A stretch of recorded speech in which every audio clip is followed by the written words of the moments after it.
Ito ang Biyahe by DJ Lala Banderas. DJ Lala Banderas. Love, nagbabalik DJ Lala at eto na nga po ang unang punto sa ating biyaheng closure. Bakit nga ba kailangan natin ng closure? Bakit ba kailangan ng katapusan? Hindi ba pwedeng mag-move on na lang ng walang dahilan kung bakit natapos? The answer is pwede pero hindi dapat. Why? Kasi love, we can all choose na iwanan sa nakaraan lahat, but things left unsolved will haunt us in the future.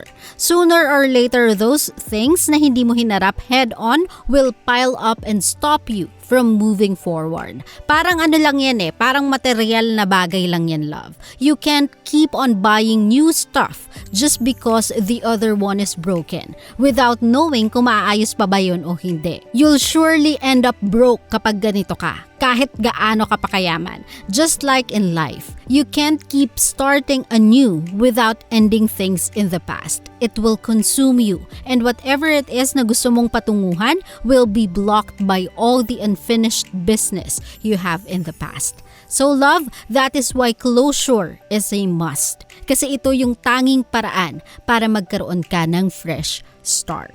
Klaro ba yon? Ikalawang punto tungkol sa ating biyaheng closure. Kapag niloko o iniwan ka ba ng isang tao, you need to ask them why para sa closure. The answer is no. Sa relationship kasi, love, imposibleng hindi mo alam yung ginagawa mo There's just no way for you to be that naive na hindi mo man lang mapansin kung may nagagawa ka na bang mali or may nagagawa ka na bang nakakasakit. So kapag iniwan ka ng partner mo at alam mo sa sarili mong wala kang ginawa to do so at wala ka ding hindi ginawa to prevent it from happening, then stop asking why for closure. You don't need to hear it to know na hindi na lang talaga nila gustong magstay o talagang maharot lang sila na hindi sila marunong makontento sa isa.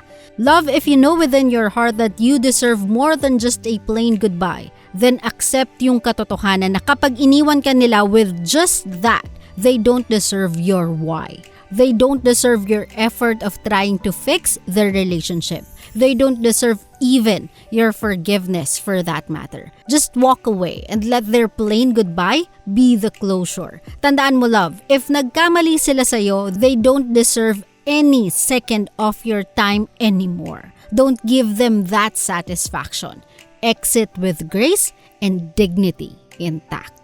Klaro? So eto na nga, aawat na muna tayo sa ating biyaheng closure. This one ay ang ating biyahe sender na nag-send lang kanyang problema sa ating FB page DJ Lala Banderas. So eto na nga po ang biyahe ni Kat. Hello Miss Lala, hopefully mapansin niyo po ito. I just need someone's advice po pero alam kong kailangan ko ito from you. Nag-separate na po kami ng partner ko. May problema po kaming di namin magawa ng solusyon. Full-time po kasi ako sa work ko. Sa morning to hapon, tutok ako sa trabaho. Tapos sa gabi ko, madaling araw, customer service. Business po kasi online. Tapos po, kasi di kami nagkakasundo madalas, ni minsan po di ako nagkulang sa pagbibigay ng oras sa kanya pero lagi po siyang nakukulangan. Always asking for more. Kahit kalahati na ng araw ko yung nakalaan sa kanya, di ko gets. Tapos meron po akong times na nagde-day off po talaga ako para lang bisitahin siya, which hindi naman niya nagagawa para sa akin. Tas ngayon, siya pa yung question ng time at effort ko, maski loyalty ko po nadadamay na. Sunog yung kilay ko sa work, bigyan ng atensyon yung sarili ko nga, di ko magawa. Pero super mahal ko po kasi yung tao, hindi ko ma-let go basta-basta. Please help po, I need your advice. If itutuloy ko pa ba ito? Or ile-let go ko na ng tuluyan. Maraming salamat po and more power to your show. Hi Kat, well, dedire-diretso na ako dun sa tanong mong kung itutuloy pa ba o ile-let go mo na. The answer is, let go. Hard? Yes. Necessary? Yes. A partner should be someone who's with you sa mga pinagdadaanan mo. That person at least man lang should know why you do the things you do on a daily basis. Mga sakripisyo mo, motivations mo in life, reasons behind sa pagsusunog ng kilay mo sa trabaho. That person should be able to understand that. Plus, despite your efforts to compromise, at least man lang bumawi kung talagang nagkukulang ka, obviously, sa'yo na nga nanggaling, hindi pa din enough sa kanya. So if hindi mo nami-meet yung needs niya, most certainly hindi din niya nami-meet yung needs mo no matter how much you are willing to adjust, kahit anong gawin mo love, it will not work. The only option left to do if ayaw mo talaga siyang i-let go is to let go of your work. Which I assume kailangan na kailangan mo kasi kung hindi, sino ba namang gustong magtrabaho ng 24/7 trip-trip lang, di ba? Wala akong magawa eh. Try ko nga magtrabaho 24/7.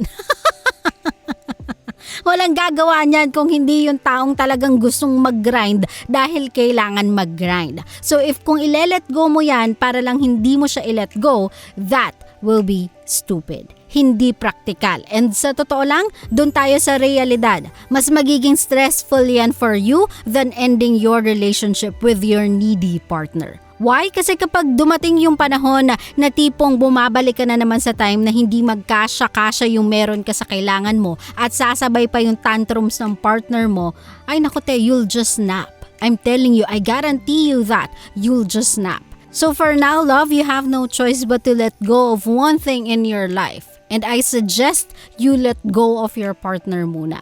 If hindi niya makita yung need and purpose mo as to why you are working your ass off every day, then your partner don't deserve the fruits of your labor. If hindi siya willing to go through the pain with you, hindi niya deserve ang happiness that comes after that.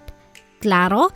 I hope nalinawan ka, Kat, sa mga sinabi ko, and please, if you think you need it, doon ka muna sa praktikal na aspeto ng buhay. Ang love life, maghihintay yan, andyan lang yan if worthy yung love life na yan. Pero yung pagiging praktikal, lalo na sa panahon ngayon, yan ang wag mong ile-let go kasi yan ang mas pagsisisihan mo. Klaro? Nako, kung katulad ka ni Kat, meron kang pinagdadaanan sa buhay, gusto mo ng payo, practical na payo man yan, words of wisdom, galing sa puso, source of inspiration, sige, ako na lahat. Lapit ka na sa akin, dali. Pwede kang pumunta sa aking Facebook page, DJ Lala Banderas, or Be My Biyahe Sender by texting me your problem sa 0917-851-4329. Mukhang nasa dulo na naman tayo ng ating biyahe ngayong gabi. And before we end the show, syempre, eto na ang huling punto para sa ating biyaheng closure. When you have already closed the door to your past, do not reopen it. I'm telling you, kapag sinabi mong tapos na, finish na, pangatawanan mo, panindigan mo, never ever go back again. 1, magmumukha kang walang isang salita. 2, mawawalan ng kumpiyansa sa'yo lahat ng mga kasama mo ngayon dahil kinakain mo yung sarili mong salita. 3, you won't be able to recover from it. So love, do not open a wound from the past that already healed. Once you have moved forward, there's no point in turning back. Tandaan mo yan.